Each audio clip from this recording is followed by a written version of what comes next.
Estamos en el cartel paranormal de la Mega. Bueno, en esta noche de miércoles, un tema bien interesante. A mí me encanta el tema de Jesús, la verdad. Películas de Jesús las veo.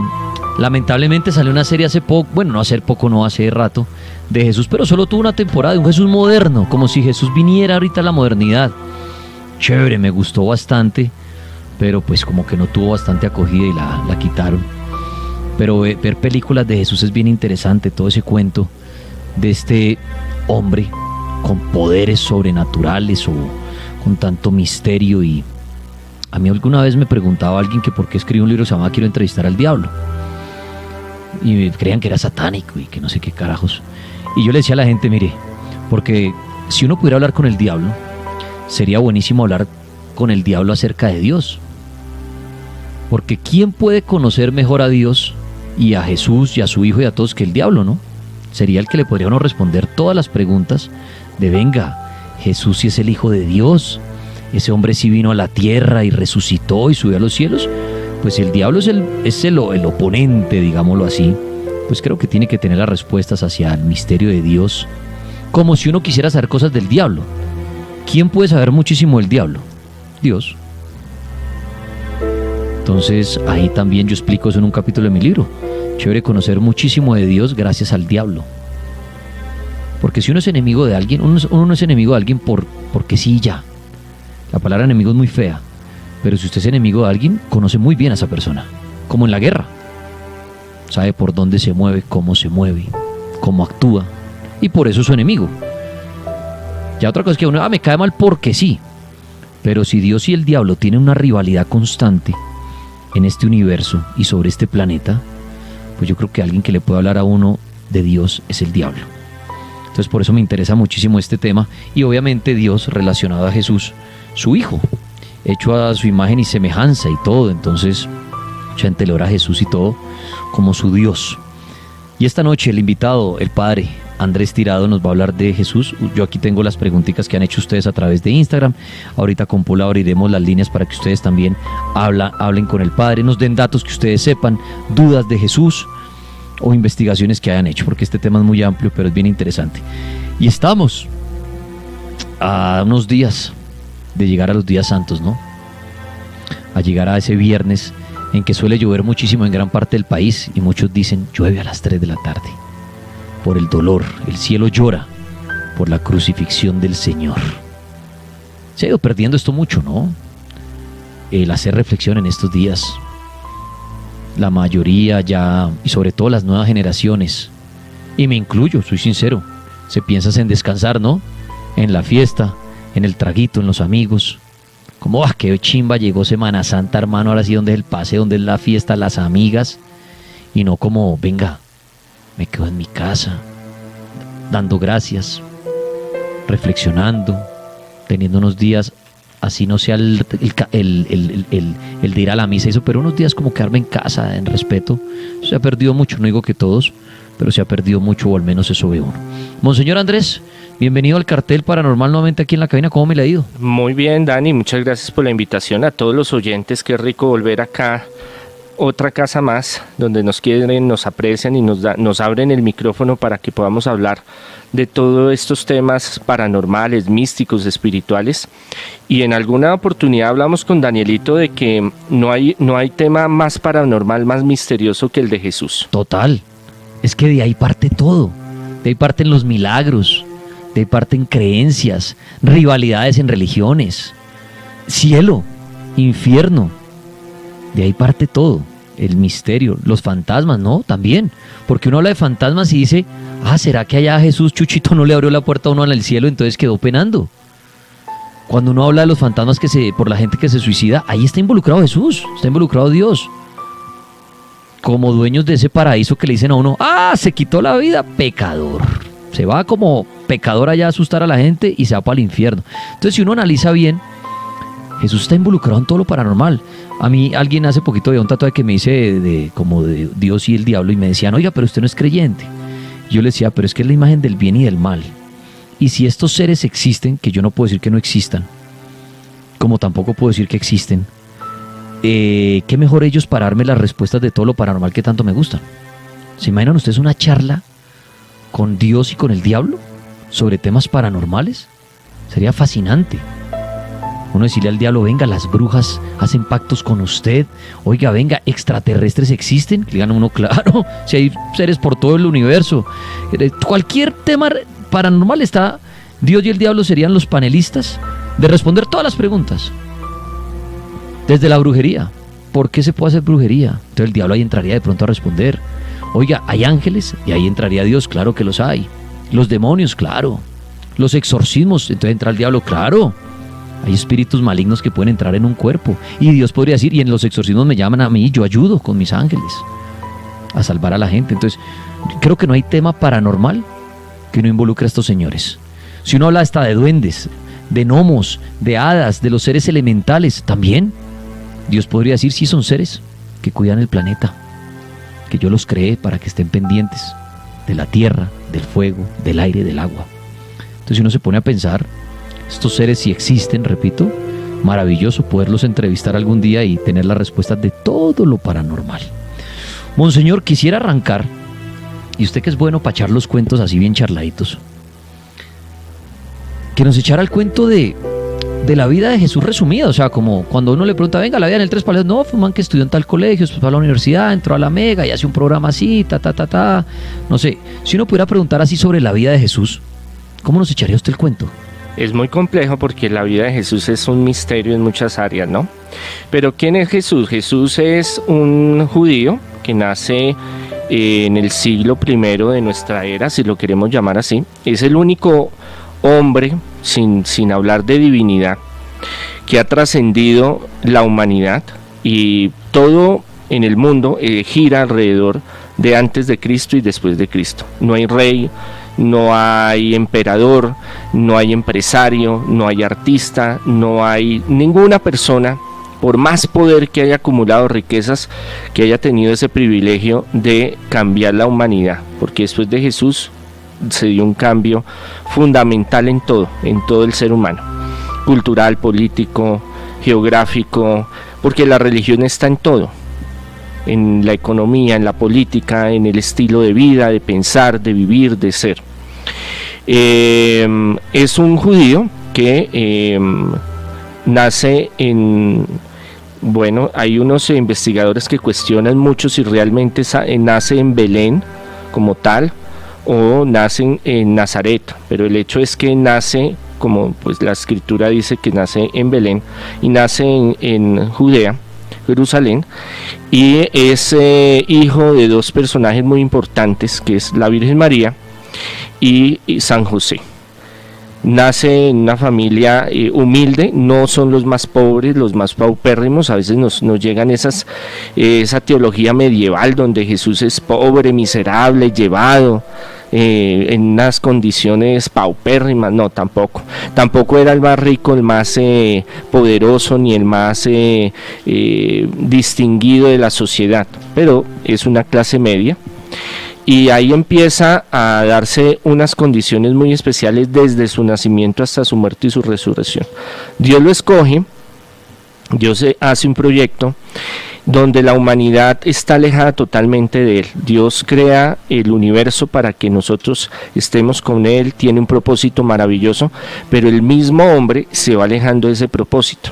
Entonces se aleja tanto que está condenado, y el único que puede salvarlo es el mismo Dios. Se encarna Jesús para venir a traer la vida y la vida eterna, y entre eso la salvación, la liberación, es la fe que nosotros, los que somos cristianos católicos, creemos.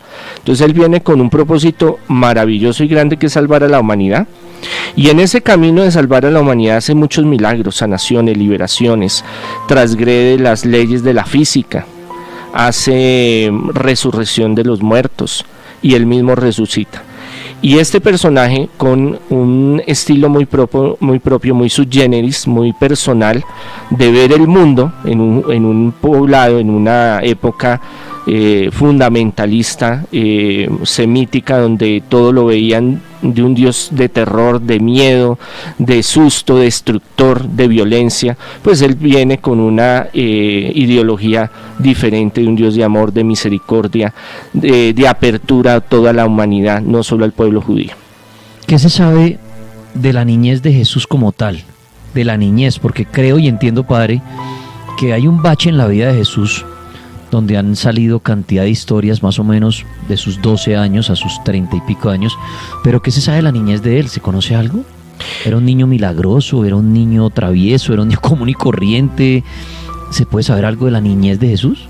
Es totalmente desconocida, pero nos basamos en los libros, en los evangelios canónicos. Canon viene de legal, del oficial, y decía que crecía en gracia y en sabiduría ante los ojos de Dios. Era un niño común y corriente. Extrabíblicamente, los libros apócrifos o secretos ocultos hablan de que hay unas del primer siglo, segundo siglo, tercer siglo, que hay unas anécdotas donde, por ejemplo, está la infancia de Jesús, donde él empezaba, por ejemplo, había unos pollitos que la Virgen María cogía y entonces los estaba alimentando para el sancocho, y resulta que por ahí se le murió uno, y entonces él vino y lo miró y le dio como tristeza y lo resucitó. Entonces ese sería el primer milagro de la infancia de Jesús, pero eso no es comprobado. ¿Qué se sabe? Hay dos momentos muy importantes, cuando el ángel llega, Gabriel, y le avisa a la Virgen María que va a concebir por obra del Espíritu Santo. De ahí el proceso de estar con José va creciendo y lo tienen que llevar al templo a presentarlo. Todo hijo varón primogénito tenía sí o sí antes de los 12 años. En esta cultura semítica, en esta cultura mesopotámica, tener 12 años ya era usted ser adulto. O sea, aquí nosotros nos escandalizamos, decimos, no, pero es que 18, en Estados Unidos 21 años, no. Para el pueblo judío, usted a los 12 ya era un hombre, una mujercita. 14 años, 13 años, usted ya se podía casar. O lo casaban muchas veces, y es lo que pasa con la Virgen María, con San José. San José ya un hombre mayor de 70 y punta de años, y organizan ya 14 años la Virgen María, no, tienen que casarla porque es la tradición y tiene que ser de la misma línea de tradición del rey David, entonces hay que casarla porque esa es la tradición. Pero bueno, ese es un cuento más largo. Y lo llevan al templo, ahí es donde el niño se pierde. Y claro, José y la Virgen María desesperados, no saben qué hacer, pues se le perdió a su hijo, y más que todo Dios, imagínense. Preocupado, y entonces lo buscan por 3 días, no saben qué hacer. Pues obviamente es una época rabínica muy importante, donde vienen de todas las partes del mundo. Hay más de 40.000, 50.000 personas en ese lugar, en el Sanctum Sanctorum, en el templo de Jerusalén, y después de unos días búsquelo y pregunte y todo, y lo encuentran predicando, hablando con los sumos sacerdotes, con los sabios al mismo nivel. De ahí parten, de ahí se devuelve a su región, Nazaret, y hay muchas historias donde habla de que, yo creo que la más cercana podría ser a través de un familiar de la Virgen, que viene y se lo lleva un tiempo y se pone a viajar con él en algunos lugares. Pero esto no es una cuestión realmente verídica, no hay pruebas. No hay pruebas. Unos que se fue a la China, otros que se fue al Japón, otros que se fue a la India. Estuvo con los budistas por allá. Estuvo con los budistas. Hay una ventaja, hay algo que uno puede decir, es posible que haya viajado, porque Jerusalén era un sitio comercial muy importante. Okay. Hasta el día de hoy, políticamente, las guerras que se están dando allá entre palestinos y israelitas, judíos, es por el comercio, por el estatus tan importante desde Occidente a Oriente, que es un paso muy importante. Y de ahí venían de todas partes y salían para todas partes, Oriente, Occidente. Entonces, ¿es posible que hubiera podido viajar? Sí. Ahora de que José y María lo hubieran dejado de tan joven irse, es ya muy cuestionable. Los recursos para viajar, porque era costoso. O sea, viajar en esa época no es ahorita que usted dice, no, un MVN y cojo y saco una promoción y embalo la tarjeta y me voy, y que 15 días y que fulano me recibe, y que en ese tiempo eran peligrosos los viajes, eran de meses, y usted tenía que llevar unos recursos grandes, porque usted sabía que iba, pero usted no sabía cuánto tiempo se iba a demorar. Muy bien, entonces es un misterio, como dice el Padre, la vida de Jesús. De lo que más se sabe de la vida de Jesús es cuando Él regresa, de pronto tal vez de esos viajes que tuvo, estamos hablando ya de sus 30 años. Ya cuando Él empieza su vida pública es lo que los evangelios recogen con más puntualidad. ¿Qué estamos hablando de cuántos años? 30. Hasta sus 33. Exacto. O sea, 3 años de vida es lo que se sabe más oficial de Jesús. Claro. Todo el para atrás es un misterio. Es totalmente un misterio. ¿Qué es lo que pasa en la recopilación de los dichos y hechos de Jesús, que son los evangelios canónicos? Ajá. Ellos recogen lo que es la parte doctrinal, lo que sirve para cuando es el año 60-70, ya después de la resurrección de Jesús, todos se miraron, hicieron reunión y dijeron, bueno, y si nosotros nos morimos, este cuento, ¿a quién se lo dejamos? O sea, esta tradición que nosotros tenemos, que hemos conservado, que hemos vivido, no, pues entonces sentémonos a escribir, porque es que Jesús no escribió nada. Entonces, son algunos de los apóstoles y sus sucesores que empiezan a escribir, bueno, ahora sentémonos. ¿Qué es lo más importante? Bueno, los milagros, lo más importante es que dio su vida por salvarnos, dónde estuvo, qué hizo, cuáles fueron sus recorridos. Pero tenemos que juntarlo para que tenga un sentido ideológico y teológico, de manera que nos sirva esta escritura para que la gente conozca qué es el mensaje y para qué vino Jesús. Entonces hay muchos detalles que quedan como el libro, por ejemplo, de los 12 años a los 30, no dice nada, hay un salto histórico y no aparece nada. Por eso todos esos vacíos históricos y vacíos litúrgicos y vacíos espirituales y vacíos teológicos, literarios, quedan para mucha especulación teológica. O sea que lo que logró Jesús en la humanidad lo logró en 3 años. En un proceso de 3 años, sobre todo el último año, que fue el más fuerte. Qué berraco, o sea, sí, uno diría, no, es que Jesús durante toda su vida luchó por hacer sus milagros y que la gente lo reconociera.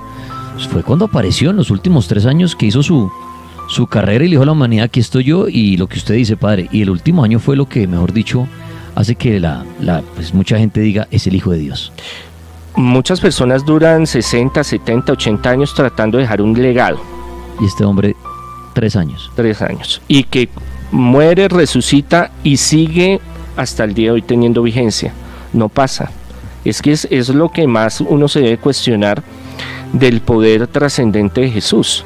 Oiga, y esa historia, padre, cuando él vuelve a los 30 años, que no sabemos nada para atrás puntualmente, ese cuento cómo es, él viene y arma su pandilla con sus apóstoles y empieza a ir de pueblo en pueblo diciendo, venga, muéstrenme, como yo decía ahorita al principio, como un mercadeo, como sus managers, diciendo, venga, tenemos a Jesús, llevémoslo, mostrémoslo, venga, paremos en este pueblo, haga un milagro, haga otro, que se empiece a regar la voz, como lo que hacen con un artista. Caminamos una ronda, mire, conózcalo, es el berraco, hace esto, hace lo uno, listo, vámonos para otro sitio, y va empezando a ganar seguidores.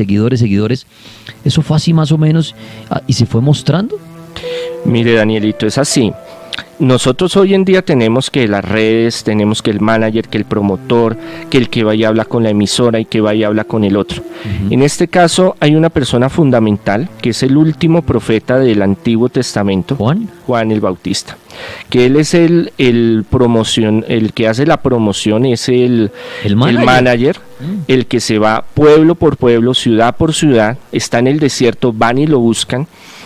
Y él ofrece un cambio, una conversión, un bautizo, una purificación. El pueblo, la nación judía, las diferentes ciudades están mal teológicamente, están alejadas de Dios, económicamente están mal, subyugadas por muchos imperios, el último en romano que los tiene en la miseria absoluta. Y llega como esta voz que clama en el desierto, dice la Sagrada Escritura. Y él es el que se encarga de ir casa por casa, lugar por lugar, desiertos, y decir, mire, viene alguien más poderoso. Viene alguien que yo no soy capaz de ni desatarle la sandalia. Conviértase, cambien. Y lo tenían como un gran profeta, porque el nacimiento de Juan es especial. La misión que Juan tiene en el desierto, él se cría como los profetas en el antiguo, lo restringen de todo, tiene que vivir en el desierto, tiene que acostumbrarse a comer lo que hay en el desierto y vivir una vida austera y de oración y de consagración. Entonces el testimonio de Juan es muy fundamental porque es intachable.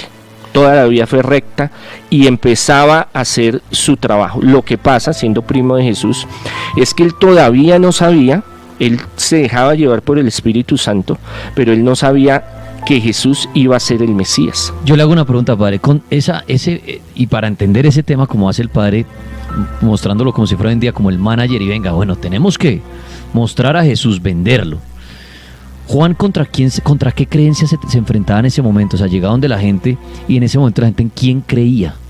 Porque les decía mostrar a Jesús, un hombre poderoso, sí, el Hijo de Dios, pero en ese entonces la gente ¿en quién creía? O sea, tocaba luchar contra qué creencia. Hay una gran ventaja, que es que en el Antiguo Testamento los profetas pronosticaron que iba a venir un Mesías. Okay. Pero no es un Mesías como Jesús. Era un Mesías que les iba a traer poder, que iba a unificar el pueblo de Israel, que los iba a poner en la cima como estuvo el rey David. ¿Tenía algún nombre ese Mesías? No, Emanuel, Dios con nosotros. O sea, la gente le preguntaba en ese entonces, ¿usted en quién cree? ¿Y qué respondían? En Yahvé, que es el que soy, el que es el único Dios, pero tenían la ilusión de el Mesías, que es el Dios con nosotros, o sea que Dios venía a salvarlos, pero no había un nombre como tal, no existía un nombre genérico, general, de decir es que se llama Yeshua, Jesús, ya. No se llama así, o sea, no tenían eso presente. Lo otro es que en la teología judía, cada uno pensaba, cada grupo que desarrollaba su teología tenía un pensamiento muy diferente. Entonces los fariseos sí creían en los ángeles, en la vida eterna y en el Mesías. Los saduceos no, que tenían el poder, manejaban la economía, eran los sumos sacerdotes. Estaban los esenios, estaban los del partido cananeo, estaban los maestros de la ley, los levitas, los ancianos. Todos ellos tenían una visión diferente de Jesús, del Mesías. Pero parte fundamental del discurso de Juan es que ya el Mesías estaba cerca, era el tiempo del Mesías. Entonces el Mesías, según la Escritura y los profetas, iba a traer paz, iba a traer restauración, iba a traer economía, política. Entonces todo el mundo esperaba que fuera un guerrillero, un subversivo, que cogiera a los romanos y le dijera, hermano, aquí no los matamos, los sacamos y nos volvemos a ser potencia mundial, y que aquí todos los, como era el rey David y Salomón, me tenían que traer, pagar tributo, y que la reina de Saba y que el de aquí, el de Egipto, tienen que venir y me tienen que traer el oro, las riquezas, porque yo soy el mero, el dueño de esto y yo soy el poderoso. Esa era la visión de las clases media baja del pueblo judío en ese entonces. Había una clase más alta, de línea farisea, donde sabían y entendían un poco, sobre todo los saduceos. Una línea de los saduceos, habían saduceos que seguían a Jesús en lo oculto, en lo secreto, donde sabían de que él venía para salvar a la humanidad. No simplemente era una cuestión de un Mesías revolucionario que les iba a traer paz, dinero, fortuna, posición geopolítica, sino que también venía a salvar a la humanidad, a unir a la humanidad a Dios. Entonces, los que desde pequeños fueron formados en esa doctrina, hay una ventaja que el pueblo judío tenía de otros pueblos en el mundo, era que sí o sí, ustedes de los 4 años, 6 años tenía que ir a la sinagoga, y tenía que aprender a leer, y tenía que aprender a escribir, y tenía que aprender aritmética, matemáticas, la ley, la Torá, porque la construcción del Pentateuco, del Antiguo Testamento, es una construcción de una sociedad teológica y una teosociedad, donde todo gira en torno a la ley de Dios. No es aparte como en otros lugares, no, es que esto es un estado, una república, y al lado está la iglesia o las religiones o lo que sea, ¿no?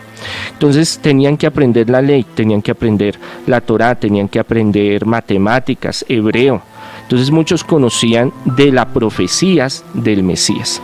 Entonces eso le da una apertura a Juan Bautista, que empieza a hacer su apostolado a tiempo atrás de que Jesús desapareciera, y eso hace un cambio estructural en el gobierno y en la organización judía, porque se vuelve un poscrito, se vuelve un problema para los saduceos, para las altas esferas del capitalismo y de la organización de Jerusalén, porque está llamando a un cambio, a una renovación. Y es que toda renovación espiritual también va muy de la mano a lo social y a lo económico. Entonces ellos dijeron, no, Herodes dijo, no, este señor yo no lo puedo dejar por ahí, porque me va a hacer una revuelta. Y años atrás, desde Jesús pequeño, los romanos hicieron varios varias masacres. Pues de ahí el Día de los Inocentes. Exacto. Cuando mandan a matar a todos los niños porque decían, o está por ahí el nuevo y acaba de nacer, maten a todos. Aunque pues es muy cuestionable lo de la noche de los inocentes, ¿no? De los niños. Eso es largo de hablar. Un día eso lo hablamos porque eso no es así como claro, lo vemos en las películas. Pero sí fue, pero uno hace las bromas del Día de los Inocentes y es a raíz de eso, ¿no? Claro. El asesinato de muchos niños. Que se dieron en diferentes momentos y varias veces los romanos entraron y mataron a muchísima gente a rebeliones pequeñas que querían sacar a los romanos. Lo que pasa es que obviamente el ejército romano, el más poderoso, organizado del mundo, contra unos 20, 30 mechudos con palos y con cuchillos y pequeños ahí, entonces quieren hacerse, entonces que llegaban ellos y llegaban, cogían, mataban a todos, los crucificaban. O sea, la crucificación viene antes de Jesús. Entonces, claro, ellos tenían un gran temor de que la alianza que los saduceos, los sacerdotes del templo, y el gobierno, un espurio gobierno que manejaba Israel, Jerusalén, tuviera que caer porque los romanos dijeron, yo ya no me aguanto más, yo ya no les doy libertades. Yo vengo y los acabo a todos porque mire esa recochita que usted me tiene, allá hay un grupo, que los celotes, que los traicioneros, que el de aquí, los de allá, y me están haciendo desastres, entonces yo no voy a permitir nada. Entonces es uno de los pilares por qué empiezan a perseguir a uno de los últimos más importantes profetas, pregoneros, si queríamos llamarlo de esa forma, Juan Bautista, y que le abrió la entrada a Jesús. Ahí vamos contando la historia de Jesús y bueno, y logra finalmente esta entrada, gana a sus seguidores y hace su pandilla, son sus apóstoles, ¿no? Sí, su parche, como dicen aquí en Bogotá. Su parche, su combo de gente, son sus apóstoles, empieza a hacer los milagros y se empieza a regar la voz de Jesús, Jesús, Jesús, sus seguidores. Pero pasemos a esa parte, ahorita para que la gente haga preguntas y toda esa parte final que es bien interesante, padre. Listo, se riega el chisme y como usted decía, pues, y se cuenta en la historia, pues, le toca definir a Pilatos esto, ¿no? Cuando Pilatos dice, bueno, me han traído a este hombre Jesús, y el pueblo decide, y decide entre él, y ahí es cuando sube también al ladrón, a Barrabás, la historia. Bueno, es que eso es un tema muy apasionante, porque desde la crítica textual, donde se analizan los hechos históricos realmente, hay muchas versiones. Entonces no es así tan exacto. Claro, de todo lo que estamos hablando es, pues claro, alguno puede decir es por aquí, no es por aquí. Uh-huh. Lo que más se ha contado es eso, como que dicen, bueno, ¿qué hacemos con este hombre? Y el pueblo decide que es el que tiene que ir a la crucifixión, como que es el que mátelo y suelten al ladrón. Sí, no. Bueno, Poncio Pilatos. Cuenta esa historia, que eso es la parte es final. Muy interesante. Porque ahí viene la parte que es lo que muchos queremos oír, o sea, que uno dice, bueno, listo, llegó la fama de Jesús, lo logró Juan, el manager. Hizo milagros, pero ahora se le van encima a Jesús. ¿Y qué pasa a partir de momento? Porque viene el momento de la crucifixión, que resucita y que sube a los cielos. ¿Cómo es esa parte de la historia final de Jesús aquí en vida? Bueno, Juan hace una gran parte. Cuando decapitan a Juan, hay unos discípulos que quedan volando de Juan. Cuando Jesús empieza su apostolado, uh-huh, se integran a Jesús y otros él los selecciona. Jesús tiene una particularidad que es muy sui generis, él hace las cosas a su manera, y eso es algo muy impactante porque, por ejemplo, los rabinos de esa época, las escuelas de Gilem y todos ellos, era muy diferente, era el maestro que que los discípulos escogían al maestro y no el maestro a los discípulos, era diferente, y había unas cuestiones económicas y todo. Pensaban muchos, creían que Poncio Pilato fue un mito, una leyenda, hasta que en Cesarea Marítima hace unos años encontraron una placa donde decía Poncio Pilato, procurador romano. Entonces se dieron cuenta que sí era verdad. Otro acontecimiento cierto es que los sumos sacerdotes, por jurisdicción romana, ellos no podían tomarse la ley en sus manos. Ellos podían hacer un juicio que le hicieron a Jesús, que no fue un juicio, sino fue una imputación de cargos amañada para deshacerse de Jesús porque se había vuelto un problema. Al coger más fama que Juan, al ver que los milagros que los profetas habían hablado de que Jesús iba a hacer y los empieza a hacer, los ciegos ven, los paralíticos caminan, los muertos resucitan, empieza a haber una revolución donde cientos de personas empiezan a seguir a Jesús. Ellos se preocupan terriblemente porque dicen, no, donde este coja tanto poder, nos vienen y nos matan a todos. Perdemos nuestra posición económica, perdemos nuestra posición judicial. El administrar a Jerusalén lo perdemos. Es ahí donde ellos organizan un plan donde una pieza clave es Judas Iscariote, el traidor, donde tienen que organizar la forma de coger a Jesús, porque muchas veces Jesús se hace público, Jesús muchas veces está en muchos lugares, pero les da miedo aprensarlo, cogerlo. Buscan desafiarlo, buscan engañarlo, buscan por debajearlo. Vienen los sabios más sabios, los levitas más inteligentes. Jesús los coge, les da 3 vueltas, los baila. Esto hace de que haya una gran ira y un desespero donde ellos tienen que buscar la forma de atraparlo. Entonces a alguien brillante se les ocurre, no, pues venga, cojamos a alguno de los discípulos, le untamos la mano, le damos mermelada y nos lo llevamos y que él nos diga cómo lo podemos coger y cuándo. Ahí es lo que el jueves en la noche santo conmemoramos, que es la prensada de Jesús.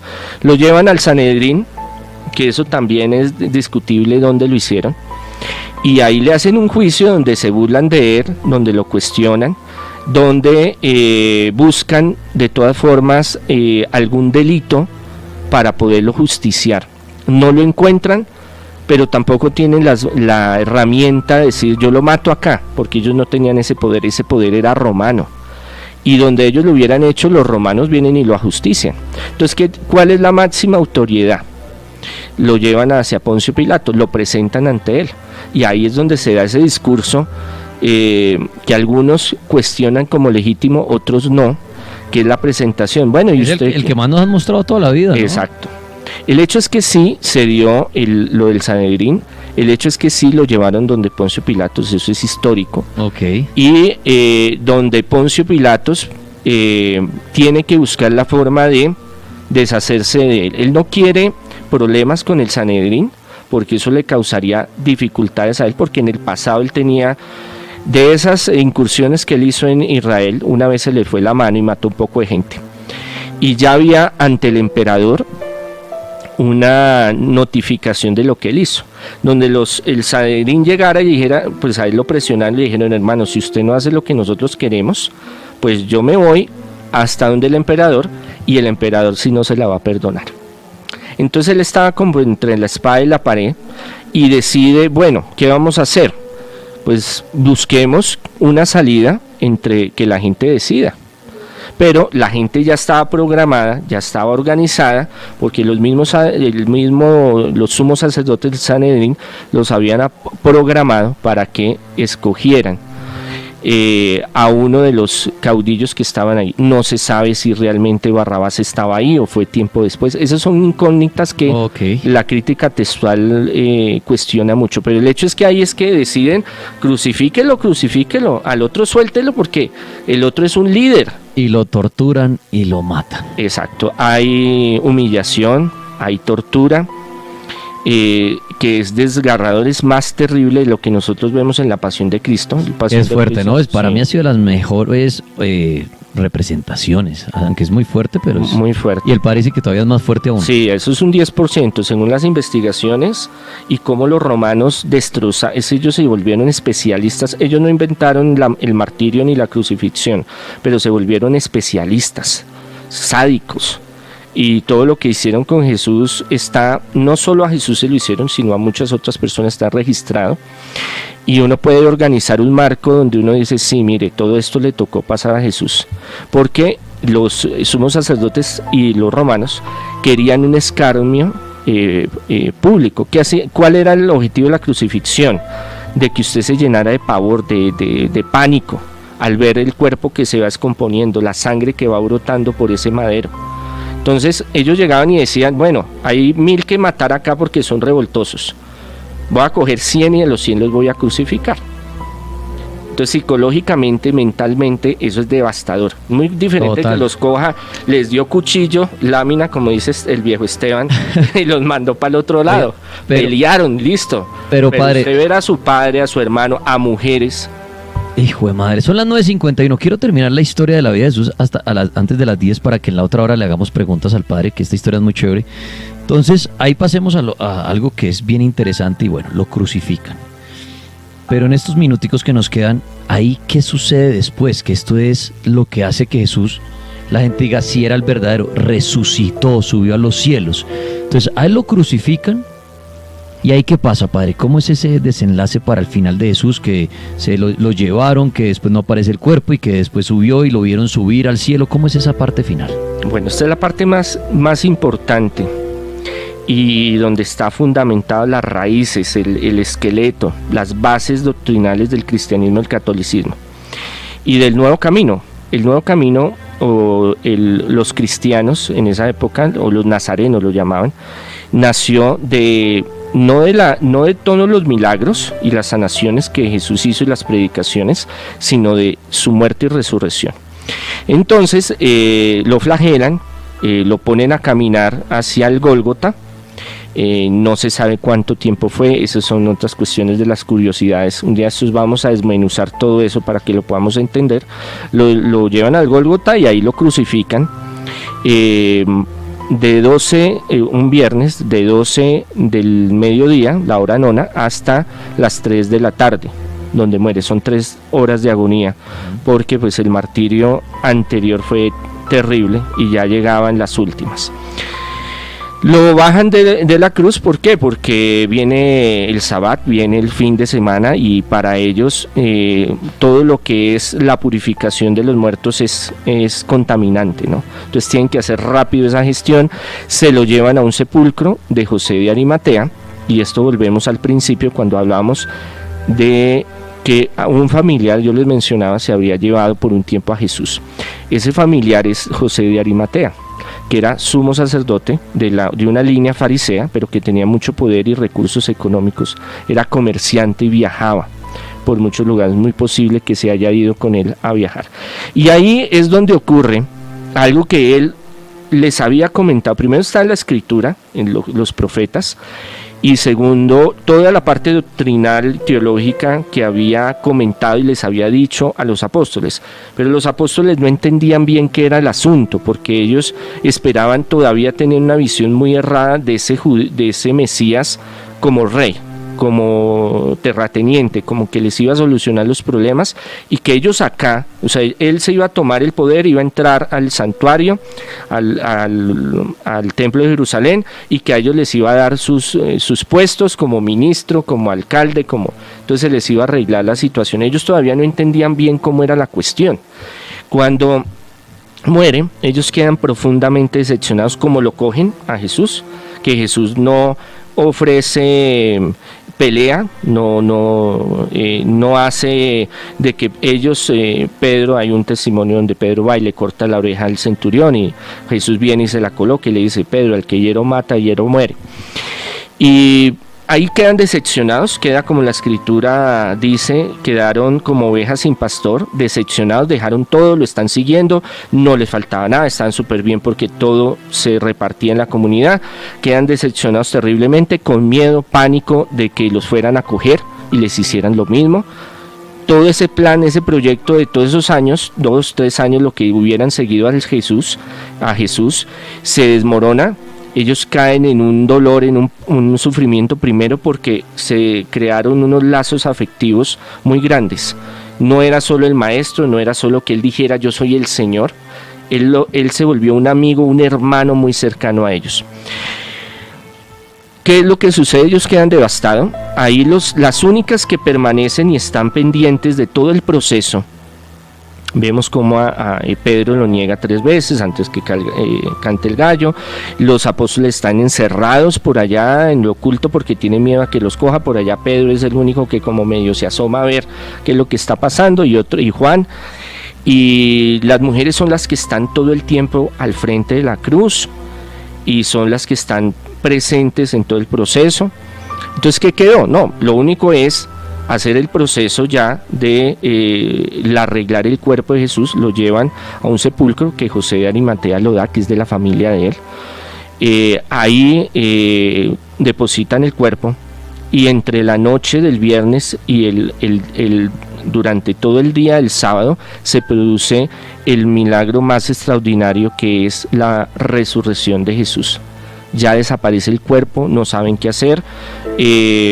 Al domingo, pues entonces las mujeres son las que primero van a embalsamar el cuerpo, a ver qué es lo que está sucediendo, y encuentran de que ya el cuerpo de Jesús no está. Para hacerse lo más corto, porque ya me está mirando Daniel que hubo, que apúrele, que necesito preguntarle, que hágale, que mire. Empieza, lo primero que llega, la María Magdalena es una de las primeras, y las Marías destruidas porque se llevaron el cuerpo y ellas no saben qué hacer, están destrozadas porque lo querían profundamente. Un ángel o un espíritu de luz, dice así la traducción en griego, se les aparece y les dice: no, el que ustedes piensan que está muerto, él ya no está ahí, él vive para la vida eterna y está con nosotros. Y ahí empieza toda una serie de cosas. Ellas salen a correr, van y visitan los apóstoles dicen que no me hablen mentiras, porque yo no voy a creer eso, a él lo mataron y ya se acabó esta vaina y no me venga a convencer, que mire que se lo llevaron, que no sé qué, que ya no está, y que un ángel se me apareció y le dijo. Entonces ellos dijeron: no, eso es pura mentira.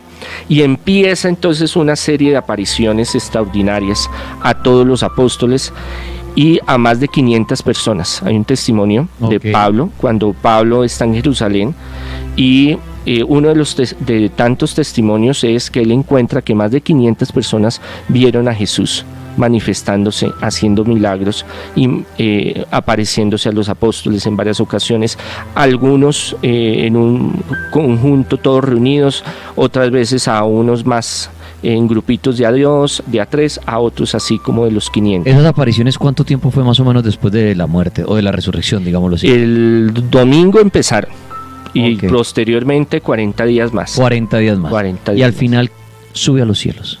Él subió a los cielos. ¿Cómo es esa parte? Bueno, él subió a los cielos cuando, antes de Jesús, la gehenna, el abismo, el mundo intermedio, un caos, bueno, hay diferentes palabras para hablar de este Ares.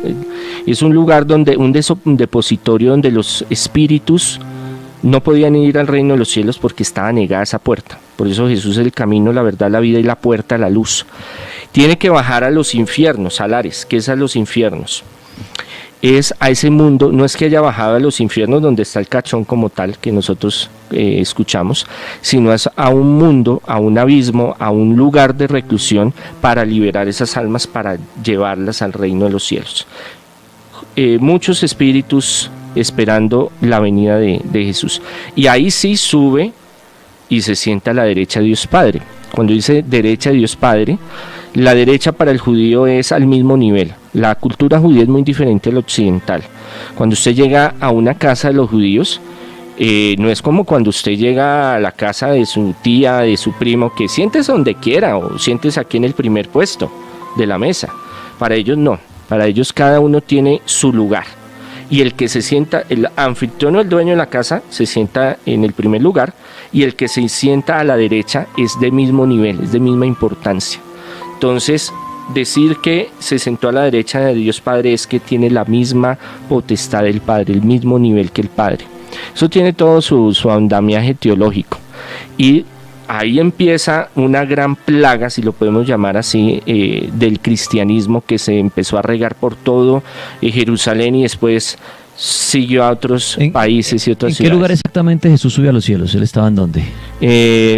Esa es una cuestión donde en lo espiritual ya lo físico o los lugares no tiene tanta importancia, pero se habla que en el lugar donde le prepararon estar, en ese recinto, en esa gruta donde lo dejaron a él para su proceso ezequial, que fue de José de Arimatea, es ahí donde hay esa transformación, esa fusión entre materia y energía, y esa transformación a ser un cuerpo glorioso. Muy bien, ahí está. Y esa es la historia, digamos, realmente de los últimos años de Jesús, como dice el Padre, de los 30 años atrás es un misterio. Inclusive, como lo decía ahorita el Padre, inclusive de sus 30 a sus 33 años, hay muchas versiones, ¿no?, de todo lo que pudo haber pasado con Jesús. Al regreso, las preguntas de ustedes y sus aportes, porque ya hablé mucho con el Padre, ahorita ustedes van a hablar con el Padre. Llamen al 601-288-418, le cuentan sus interrogantes, sus preguntas que tengan acerca de Jesús. Ya volvemos.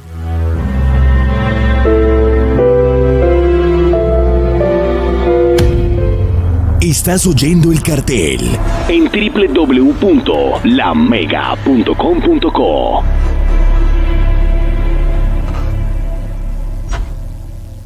Somos Aguardiente Néctar, somos Colombia, somos de aquí. Somos el llano, somos Aguardiente Néctar, somos Colombia, somos de aquí. Prohíbes el expendio de bebidas embriagantes a menores de edad. El exceso de alcohol es perjudicial para la salud. Referencias con volumen de alcohol entre el 24 y 29%. En Tipi están las mejores marcas del mundo. Aplica a nuestras convocatorias On The Spot, donde podrás trabajar desde casa o ser parte de On The Move y diviértete en los sites más top de toda la ciudad. Escoge en qué modalidad quieres trabajar. New benefits, new schedules, new salary. Regístrate en tpjobscolombia.com. Let's go for more.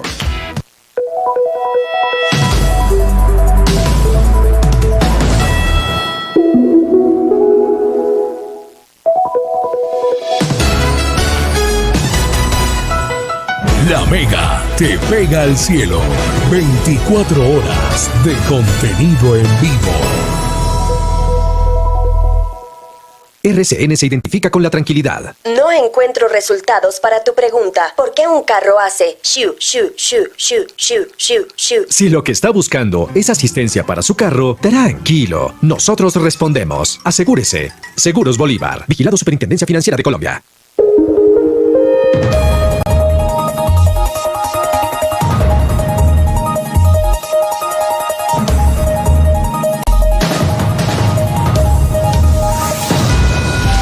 Comunícate con el Cartel Paranormal. Con el Cartel Paranormal. 601-288-4218. 601-288-4218. Y 601-287-9731. 601-287-9731. Comunícate con el Cartel Paranormal. Las líneas están abiertas para ti en el Cartel Paranormal de la Mega.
Aquí estamos en el Cartel Paranormal, 10-5 minutos. Hoy un tema bien interesante como es el de Jesucristo.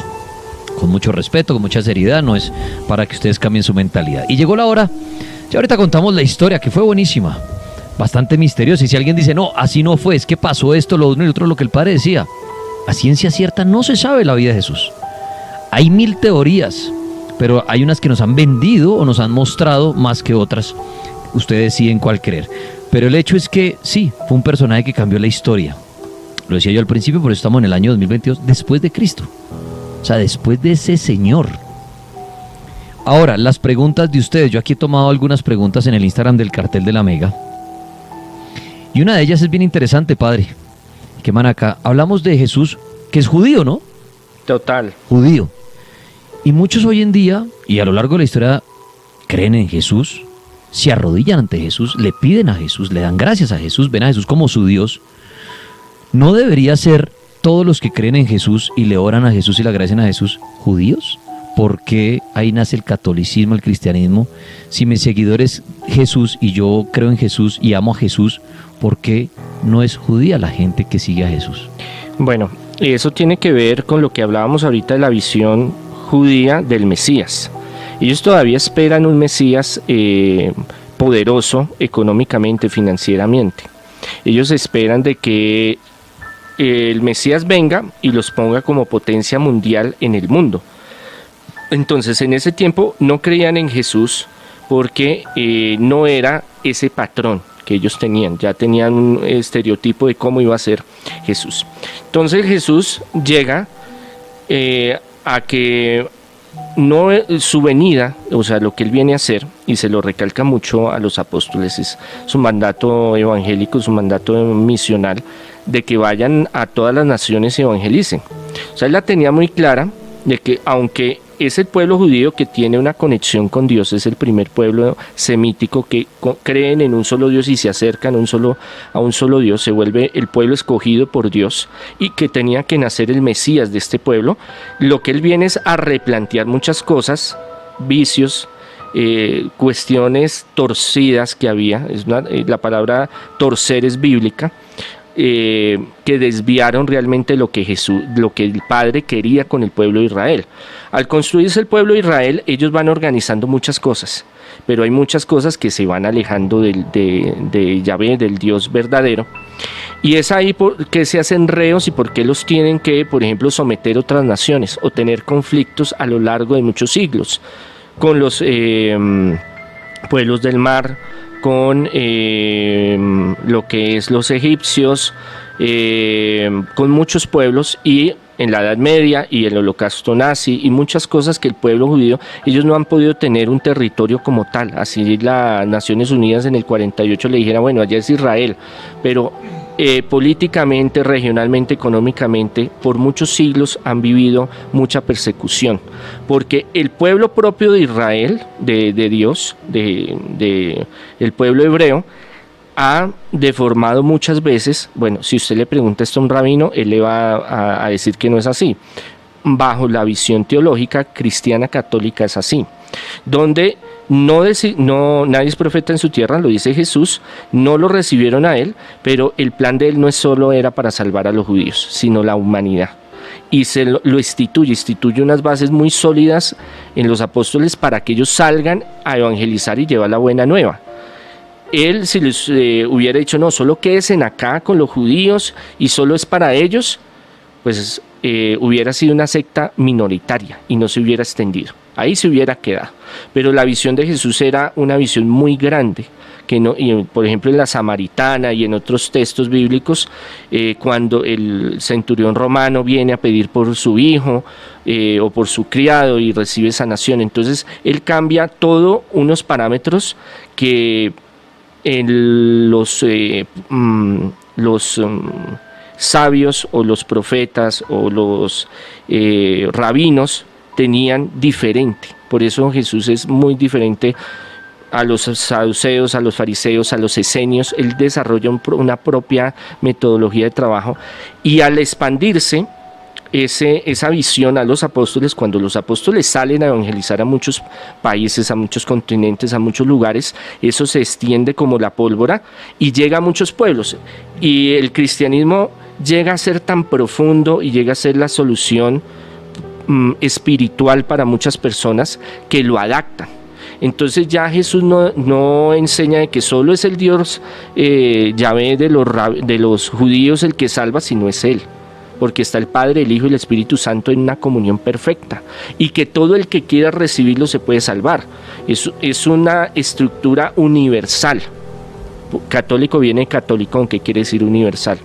Ya tiempo después, entonces cada apóstol va organizando como su ministerio, sus misiones en varios países, varias regiones, y cada uno va cogiendo su nombre. La iglesia de Jerusalén, la iglesia de Antioquía, la iglesia de Pasmos, cada uno va organizando, va creciendo, y ya en el año 316 con Constantino cambia la cosa, porque la iglesia se fusiona con el Estado y se vuelve lo que conocemos la iglesia institucional, la iglesia católica apostólica romana, que en el siglo VI con Gregorio Magno deciden tener una política donde todas las otras iglesias son menos, porque todas eran como confederadas, y todos eran sucursales, y todos aportaban y se ayudaban. Entonces el Papa, el obispo de Roma, el Papa, no era más que el de Constantinopla, era más importante el de Constantinopla o el de Jerusalén. Pero el hecho es que por cuestión política, económica, dicen Gregorio Magno, el Papa tiene que ser, el de Roma, el obispo de Roma tiene que ser Papa, tiene que ser la cabeza de todos. Y entonces muchos le dicen, no hermano, yo no voy a aceptar eso. Entonces empiezan guerras internas y empiezan cuestiones económicas y políticas, se meten los reyes católicos, las cruzadas. Bueno, eso ya es otra historia más larga, y ahí es donde coge esa fuerza tan grande. Entonces los reyes católicos, Colombia, Suramérica, España, hasta el cuento de hoy, hasta el día de hoy. Muy bien, preguntas para el monseñor, pueden llamar al 601-288-418, ya vamos a atender a alguien ahí. La Mega, buenas noches. Sí, aló, buenas noches, La Mega. ¿Con quién hablo? Taxi, Envigado. Mi hermano, bienvenido. ¿Y qué le quiere preguntar o comentar al padre? Bueno, ¿qué más, muchachos? La buena, Dios los bendiga. Bueno, lo primero es por qué la Iglesia Católica se enfatiza en negar de que Jesús tuvo más hermanos, donde la Biblia lo dice. Los evangelistas Mateo, Lucas y Juan habla acerca de los hermanos de Jesús, que son hermanos de sangre, no hermanos de fe. Y menciona los nombres, Jacobo, Simón, José y Judas. Y habla también de las hermanas. En el contexto en el que se está hablando ahí, hay que entender el contexto, ¿cierto? Para no sacarle de contexto, y dice muy claramente que son los hermanos de Jesús. Porque el que está hablando dice, no es este el hijo del carpintero, o sea que el que está hablando lo conoce, no es este el hijo del carpintero, no se llama su madre María, no se llaman sus hermanos Jacobo, Simón, José y Judas, y sus hermanas también no están con nosotros. Y el apóstol Pablo después, en el libro de Gálatas, habla por allá de que él estuvo en Asia un tiempo y que después volvió a Jerusalén, y después de que volvió a Jerusalén no se encontró con otro de los apóstoles, sino solamente con Pedro y con Jacobo, el hermano del Señor. El evangelista Judas también escribe la carta de Judas. Él dice, yo Judas, siervo de Jesucristo y hermano de Jacobo. Hay que entender esa conjunción cuando dice sus hermanos, cuando dice sus hermanos, es algo posesivo. Está hablando de que eso le pertenecen a él. O sea, explicar por qué la Iglesia Católica se niega de que María tuvo más hijos, donde el evangelista al principio se empieza a leer la Biblia en cualquiera de los evangelios y dice que no conoció José a María, su esposa, sino hasta después primogénito. Y quiere decir la Biblia que hubo un primogénito significa el primero entre varios. ¿Por qué la Iglesia Católica se empecina en negar de que Jesús tuvo más hijos? Muy bien, a nuestro amigo Taxibris, el tema de los hermanos de Jesús, padre, las hermanas, hijos, todo lo que plantea el Taxibris, ¿qué puede decir de la familia de Jesús? Bueno, hay 4 respuestas. En la Biblia usted nunca va a encontrar de que María tuvo más hijos. Eso no aparece. Ustedes saben que yo soy fundador de la Congregación Sacerdotal Internacional, Católicos Independientes. No representamos a la Iglesia Católica Apostólica y Romana, pero no porque ya no estuvimos en la Iglesia Romana, vamos a decir cosas que no son. Entonces en la Sagrada Escritura usted no va a encontrar nunca, y usted puede leer la profundidad, que María tuvo más hijos. Ahora, el decir hermanos tiene varias connotaciones. Una es regional. Para los judíos, decir hermanos es porque son de la misma etnia. Para los judíos se creen que ellos son ellos y los demás son aparte. Es para que me entiendan un poco. Sí hay hermanos de Jesús, pero no directamente de María, sino de José. José tenía hijos. Cuando él era viudo y se casa con María, hay unos mayores, hijos ya mayores, que entran a ese núcleo familiar y son también uno de los seguidores. Por ejemplo, Santiago, que es el obispo de Jerusalén, que es uno de los más importantes, es el que queda regiendo la iglesia en Jerusalén, es hermano de Jesús, pero no porque sea de María y José, sino de José, porque él ya tenía sus hijos mayores. Entran cuando hay un casamiento, los judíos, y los que son judíos lo saben, se casan entre ellos, entre sus pares. Queda el hijo del padre o de la madre o de los que están ahí, sí, tienen el mismo nivel. No es porque es que usted es del otro y es que usted es este, entonces no, tienen el mismo nivel. Ahora, a los primos también se les llamaba hermanos. En el primer siglo del cristianismo, a los que estaban allegados o muy cercanos o primos hermanos se les llamaba también hermanos. Entonces sí, tenía hermanos, pero no hay en la Sagrada Escritura ni en las investigaciones arqueológicas, bíblicas, que haya la prueba de que María tuvo más hijos. ¿Pudo haberlo tenido? Sí. ¿Que eso haya perjudicado a Jesús o a la Virgen? No, para mí no. Pero los padres de la iglesia, los apóstoles, los discípulos y todo el material escrito, que es muchísimo, más de 3.700 pergaminos que hay, papiros, pergaminos de los primeros documentos del cristianismo primitivo, siempre tienen claro de que María no tuvo más hijos. Y primogénito no solo se le decía porque tuvieran más hijos, sino porque era el primero. Lo que pasa es que para la cultura judía el primer hijo era el que tenía que consagrarse a Dios, era el que iba a cuidar a los padres, él era el que iba a heredar jurídicamente, tenía una potestad muy importante. Los que venían de ahí para abajo llevaban del bulto, porque era el primogénito el que iba a heredar, el que iba a organizar las finanzas, cuidar a los ancianos, tener todo el papel que era social de esa época. Muy bien, aquí antes de ir a la línea dice Adrián Galindo León, buenas noches, una pregunta para el padre Andrés, que si puede demostrar con el método científico que realmente existió Jesús, de otra forma diferente que no sea la fe, y que realmente Jesús no sea un cuento o un invento de la Iglesia Católica Apostólica Romana para dominar a la humanidad. Gracias. Claro que sí, hablamos del Jesús histórico. Hay fuentes extrabíblicas que hablan de Jesús, tanto los judíos como griegos también, de que Jesús existió. Entonces está Flavio Josefo, están varios que hablan de que Jesús existió, y es más, mire, un dato muy importante, lo tenían como un gran exorcista y gran sanador. No lo querían, para nada, hablan mal de él, precisamente por eso esas fuentes son muy válidas, porque no creen en Jesús como Dios ni Señor. Eso prueba de que sí existió como un ser humano, como Jesús histórico. Ya lo otro, de que sí es Dios, que sí es el Salvador, eso es fe. Y eso ya es algo que cada uno tiene que buscar. Ahora, la Iglesia Católica no inventó a Jesús, porque la Iglesia Católica como tal nace después del 300. Hay unas referencias de grupos católicos antes, pero en sí cuando hay la fusión del Estado con el poder con Constantino. Antes eran grupos en muchos lugares, iglesias, como les estaba hablando, particulares.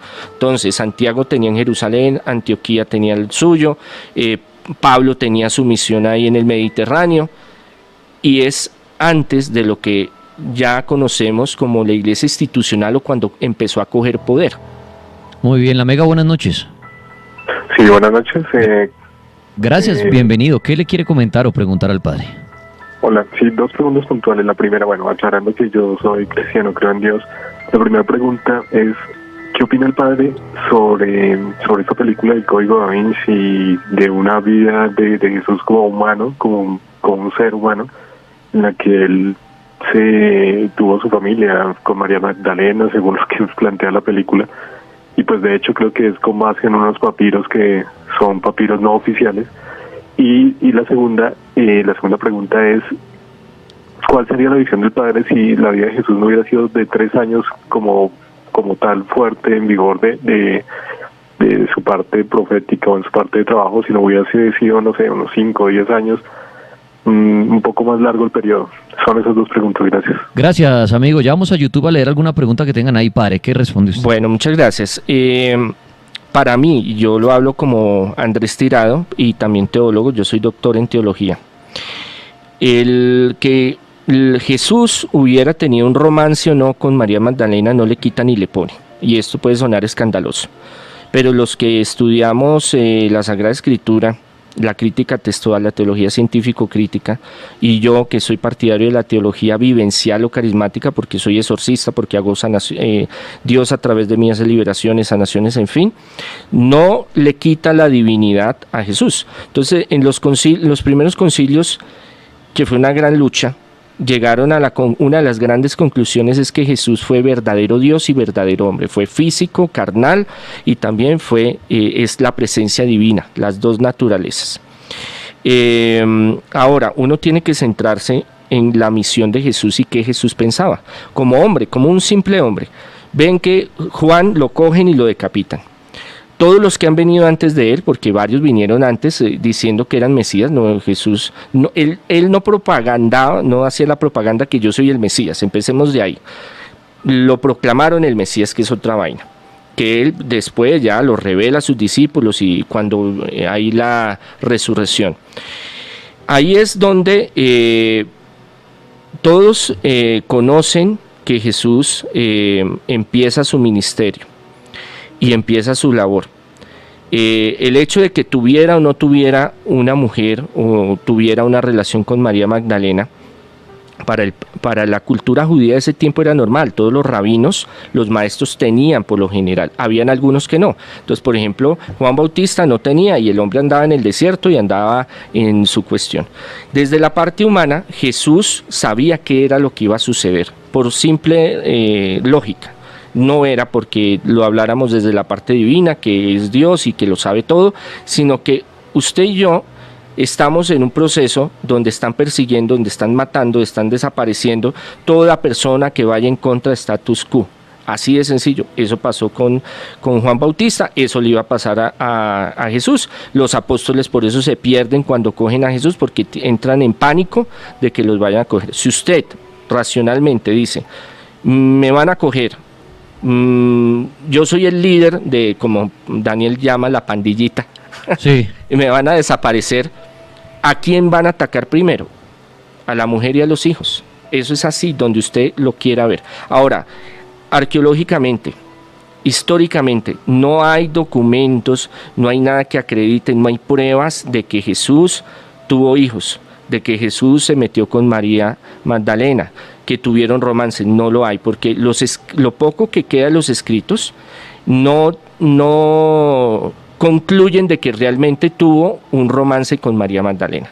Ahora, lo del Código de Da Vinci fue algo que una vez hablamos en el cartel de la Mega, que fue una suplantación que hicieron para los carolingios. Bueno, eso es una historia larga, pueden buscar en YouTube, creo que todavía está ese programa y pueden mirar un poco más. Pero no hay pruebas de que Jesús tuviera un romance con María Magdalena, que hubiera tenido una niña, Sara, que la llaman así, Sarita, o un varoncito. Ahora, si él lo hubiera tenido, yo no le veo ningún problema, porque si Dios tuvo a Jesús, Jesús hubiera podido tener más. Pero su visión de ese momento, yo me pongo los zapatos de él y digo, no, yo no voy a dar papaya teniendo una mujer e hijos a que vengan y los desaparezcan, porque esa era la situación en ese momento. Y no hay pruebas. Entonces, sí, hay mucha especulación, hay gente que ha armado muchas historias, pero el problema es que no hay de dónde agarrar esas historias, no hay argumentos, no hay pruebas conscientes. Vamos a donde nuestros amigos de YouTube. A ver, Paul, a ver qué dicen en YouTube. Padre, preguntan que si usted cree y que si existe el libro de Judas. Claro, existe el libro de Judas, pero que tenga una validez como un texto canónico no la tiene. Ese es un gran problema. ¿Por qué? Porque hubieron muchos grupos. Yo les decía que al principio es que a veces, por lo que la Iglesia romana es la más poderosa, creemos que toda la historia viene por ese lado, pero esa no es la realidad. Empezaron a crearse muchos grupos diferentes. Estaban los gnósticos, estaban los que creían en varios mesías, otros que eran esenios. Entonces había muchos grupos y cada grupo cogía como su visión de lo que Jesús dejó diferente, y así los escritos. Entonces, en el año 200 nace lo que es el Evangelio según San Judas Iscariote, donde muestran una visión de Jesús gnóstica, y que el gran hacedor, el que no es malo sino que se convierte en el Salvador y muy bueno, es Judas, pero eso es una versión acomodada a un grupo de personas que quería imponer ciertas filosofías. Hubo una gran guerra durante los primeros 300 años de varios grupos diferentes cristianos, y cada uno manejaba poder diferente, cada uno manejaba teologías diferentes. Ahí es cuando se empiezan a organizar los concilios. Los apóstoles y los discípulos de las escuelas de los apóstoles deciden reunirse y decir, bueno, ¿cómo es la cuestión acá? ¿Cuáles son las condiciones? Entonces, miremos escritura, miremos tradición, miremos lo que Jesús enseñó y unifiquémoslo. Y ahí es donde nacen los evangelios canónicos, porque había unas luchas y entonces salía mucho de estos libros y textos secretos, ocultos, apócrifos, donde decían, no, es que Jesús no es como usted lo habla, y es que Judas era el Salvador. Y bueno, hay muchas cosas que salen, pero que realmente no tienen una validez para los estudiosos, los que hemos profundizado en los textos más antiguos que existen del cristianismo primitivo, que nos digan, y la iglesia se cuidó mucho, los padres de la iglesia se cuidaron mucho en ese sentido. Eso desde el año 40 después de Cristo hasta el siglo III. Ya después Constantino unifica un imperio con el cristianismo, entonces ya ahí dice, bueno, una sola ley, una sola Biblia, por muchas cosas, pero ya los evangelios estaban como estaban. No fue una cuestión de Constantino. Hay algunos comentarios que dicen que Jesús no se llamaba así. Aquí Ángel Tavares 123 en Instagram dice lo siguiente, padre. Jesús realmente se llama Yeshua ben Yosef, profeta y Mesías, hijo de José, por José de Egipto, no por su padre, ya que los judíos esperaban ese. Nombrado hijo de Dios por ser su servidor, profeta, Mesías, rabino, tal cual se le llamó a Moisés, Abraham, David, Isaías y a los jueces, etc. Lo que sucede es que a Yeshua Roma lo paganizó para así poder conquistar y dominar más fácil a todos. Yeshua no se creía Dios Padre, él era un servidor, pero Roma decidió eso en el concilio de Nicea. Esta parte es de terror. Si leen el Nuevo Testamento se darán cuenta que realmente los cristianos adoran al antimesías. ¿El demonio? ¿Qué dice usted, padre? Eso es muy herético. Y eso es una de las tantas que no es nueva. Eso no es nuevo, eso estaba en el principio del cristianismo, porque habían grupos que desarrollaban diferentes teologías y doctrinas para tener sus adeptos. Entonces, Jesús siempre hizo la distinción del Padre y del Hijo y del Espíritu Santo. Eso es trinitario, o sea, eso está en la médula teológica, primero del judaísmo y segundo de lo que Jesús instauró. Yeshua, Emanuel,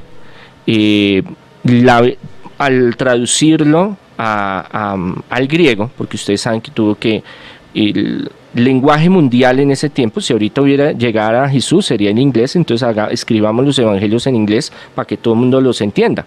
Entonces por eso sí hay evangelios o textos bíblicos en arameo, en hebreo, pero el idioma de comercio y el idioma que movía esa época era el griego. Tiempo después fue el latín, pero en ese momento fue el griego. Entonces Yeshua es como un equivalente a Jesús como Señor, como Salvador. No hay entre idiomas un gran problema que a veces no hay, por ejemplo del judaísmo al occidente, al griego o al latín, hay un gran problema, que es que las palabras no hay exactas para denotar una misma cosa, tienen un significado diferente, pero el contexto general es lo mismo, es Salvador, es Señor, es Dios, es Jesús, y eso nace desde de la experiencia que tienen los apóstoles, de la vivencia con Jesús, y de ahí en adelante todo lo que ocurre. Ya los concilios organizan todo y lo unifican. Claro, hay una parte de poder, hay una parte, como les comentaba, de la Iglesia Católica Apostólica Romana, de Gregorio Magno, de Constantino, que quieren unificar el poder y tenerlo ahí porque pues les sirve a sus beneficios, y cae el Imperio Romano y el vacío lo llena la Iglesia. Entonces ahí se da ese proceso. Mire, ya que está el padre aquí, hablamos de Jesús, le cuento una noticia que publica el diario El Tiempo hace 32 minutos. Rayo mató a niña de 8 años. Un rayo mató a Paula Juliet Arevalo Sogamoso cuando bajaba unos limones de un árbol de la vereda Alta Gracia del municipio de Corozal Casanare. La niña se encontraba descalza lavando el uniforme del colegio y tras atender una solicitud de sus padres se dirigió al árbol a coger unos limones. En ese preciso momento cayó la descarga eléctrica, contó Marta Cecilia Muñoz, secretaria de la institución educativa Luis Hernández Vargas. De inmediato la niña fue conducida al hospital de la localidad, ubicado a 10 minutos de su casa, pero los médicos no pudieron hacer nada porque llegó sin signos vitales. Paula Juliet tenía 8 años, estaba en 3er grado y era reconocida por su disciplina, entrega y buen desempeño académico. Los directivos del colegio han estado apoyando a los padres de la niña, que tienen otros 3 hijos menores de edad.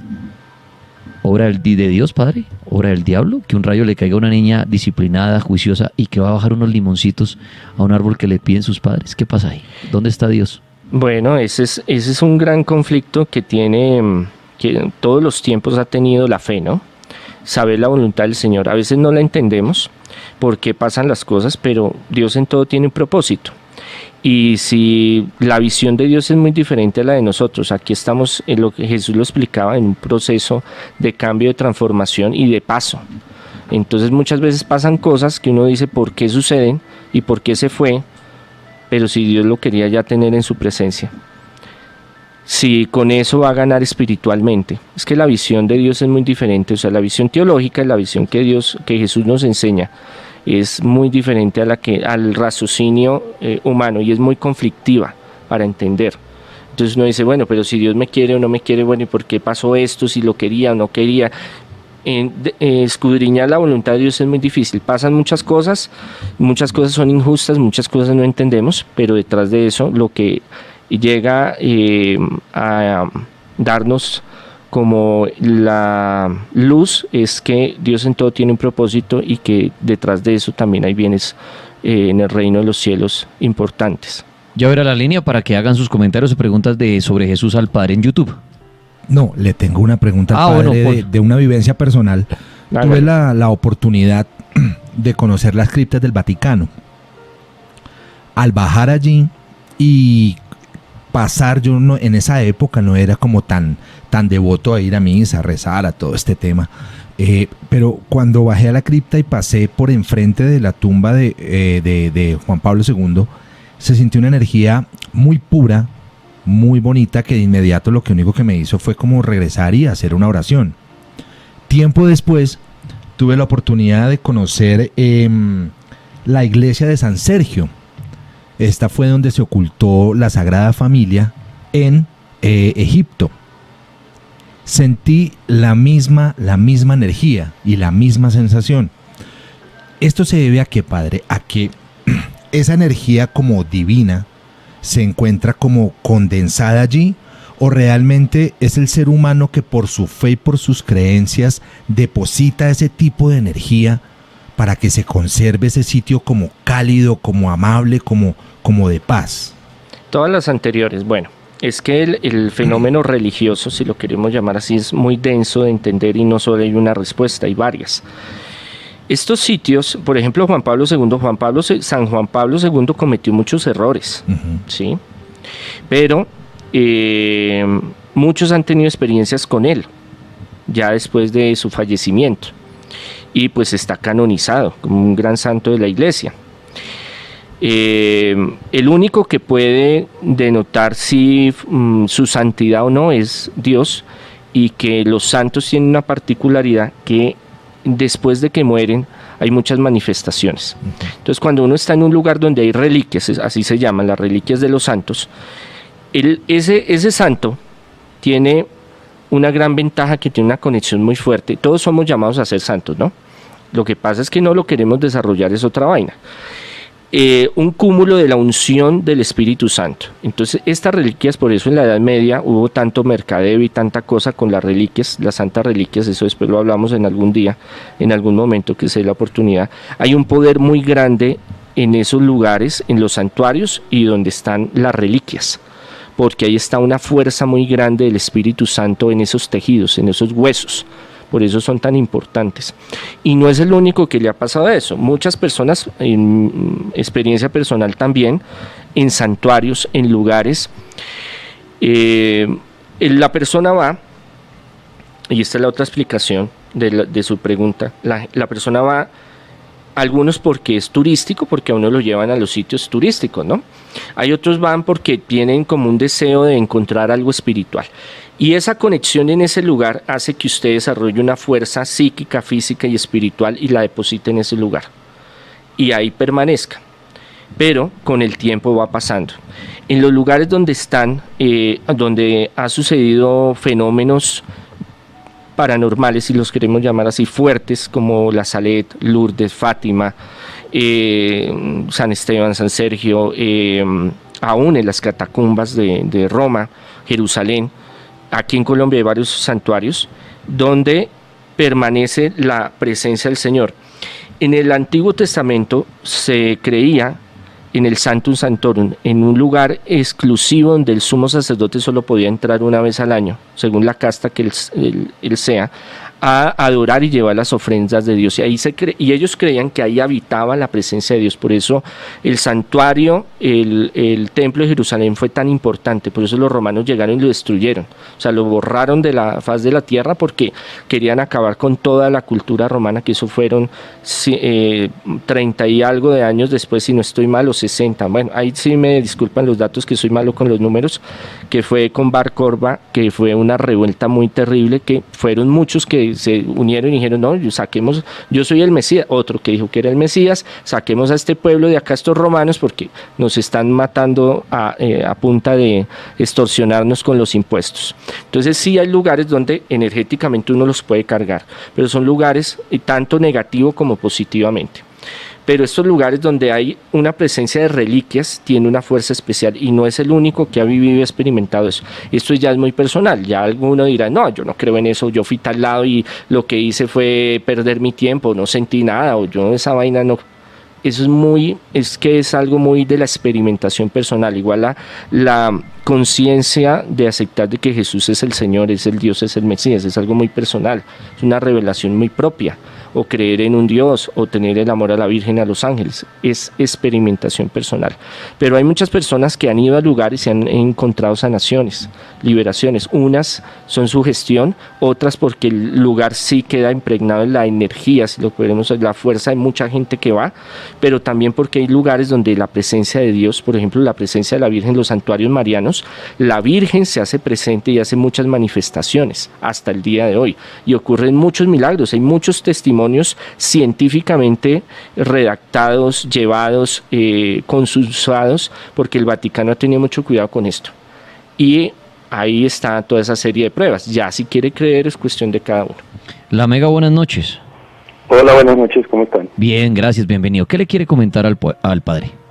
Bueno, Daniel, son dos cositas.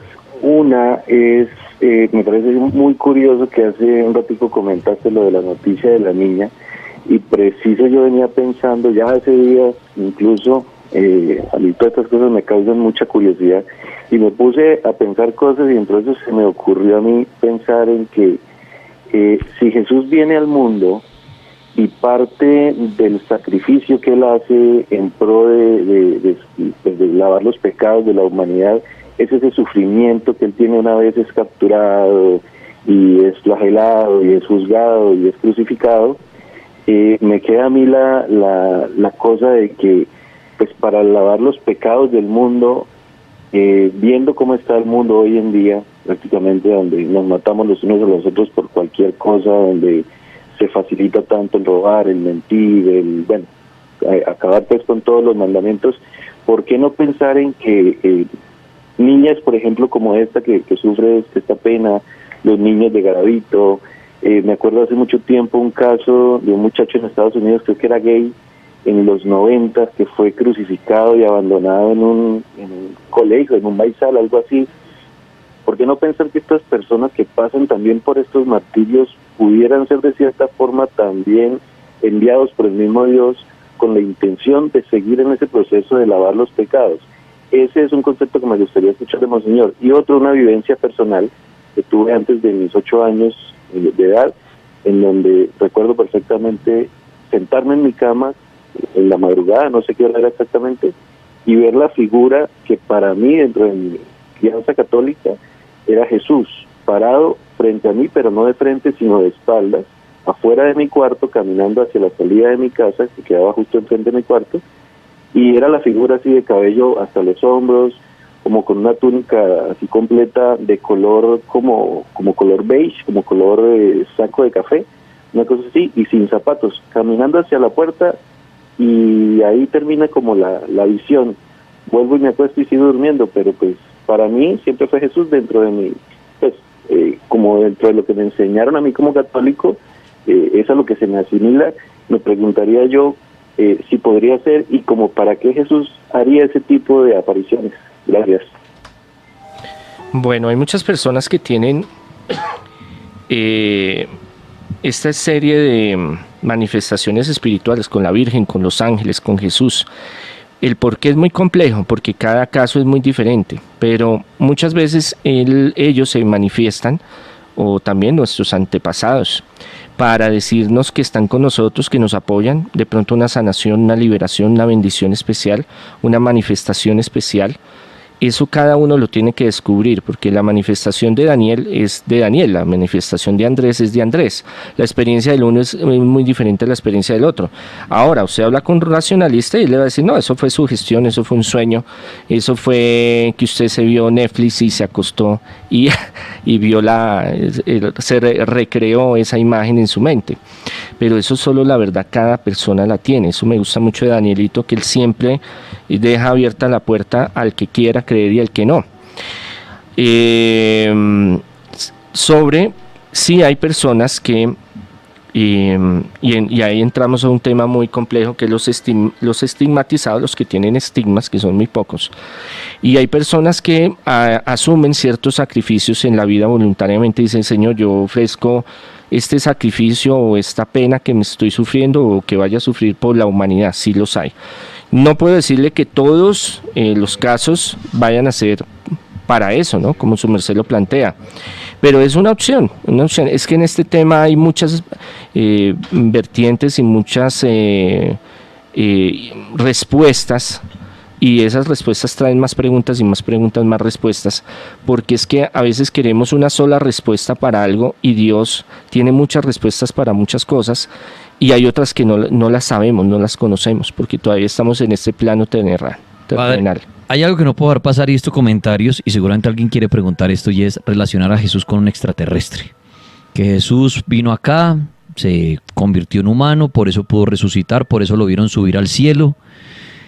Y se dice, no, ese era un ser de otro planeta, y llegó aquí, hizo milagros, tenía la tecnología, tenía todo esto, y todo el mundo al final creyendo que, ay no, el Hijo de Dios, y mentiras, era un ser de otro planeta. ¿Qué se dice de esto? Bueno, primero, que vieron que él subió a los cielos, no está en la Sagrada Escritura.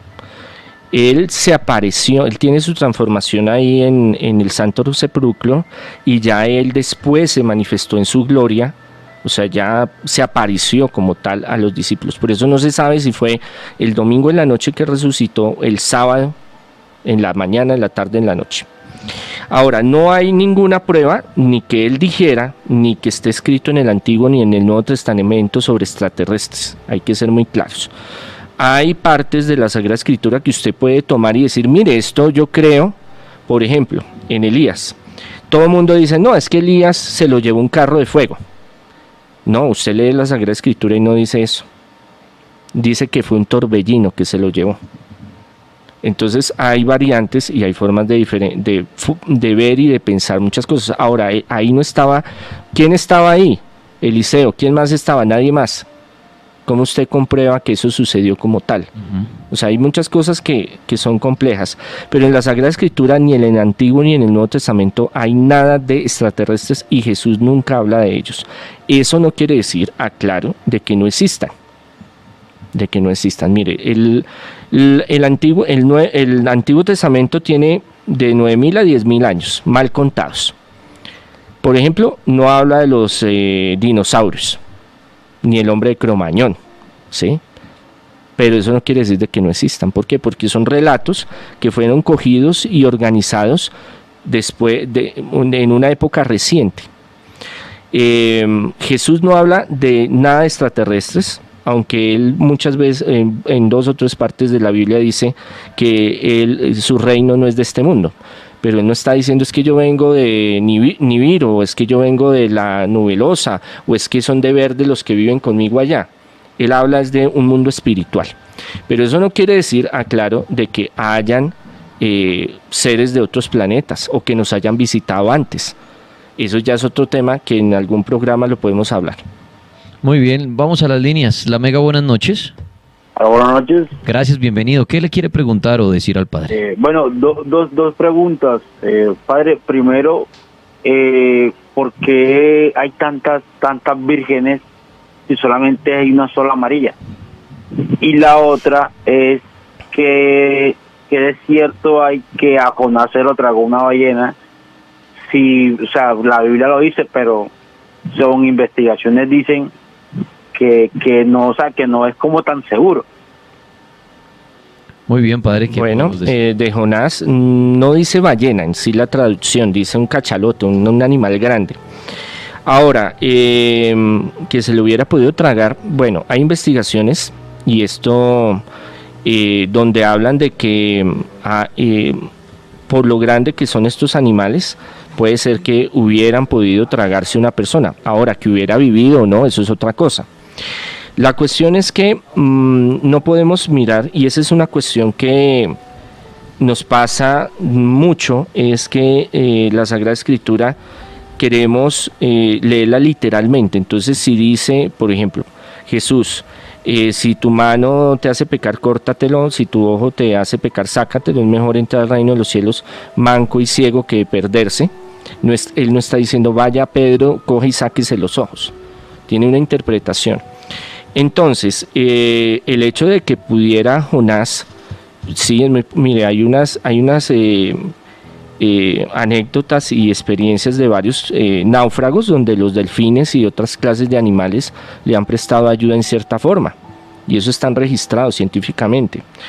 El símbolo de la ballena no es simplemente una ballena o un cachalote que cogió y se lo tragó. Eso tiene un significado teológico importante de conversión y de cambio, porque él no quería seguir el mandato del Señor y él es desobediente. Pero esto ya sería otro tema más adelante. Lo de las vírgenes, no es que existan vírgenes diferentes, no, todas son la misma, sino que la Virgen María tiene algo maravilloso.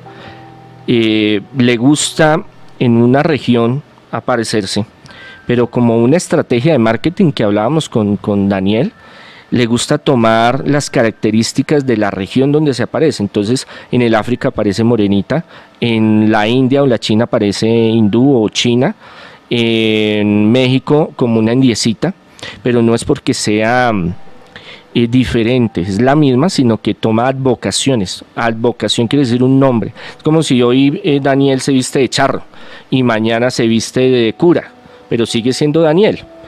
Es la Virgen del Carmen es la Virgen María. Es la misma. Todas las vírgenes son la Virgen María. Es la misma, sino que en los lugares donde se aparece porque también hay unas connotaciones de santuarios y de sanación en muchas cosas, toma las particularidades del lugar. Entonces la Virgen del Carmen, entonces el vestuario del Monte Carmelo, por ejemplo, Carmelita, y cosas así, pero es la misma. Muy bien, padre. Son las 10:50. Mire, no podemos irnos sin la pregunta del millón cuando se habla de los misterios de Jesucristo, y se habla de las señales para que Jesús regrese al juicio final. Pero aquí alguien me decía, ¿cuáles son las verdaderas señales para saber que Jesús está cerca de venir? Mucha gente cree que viene.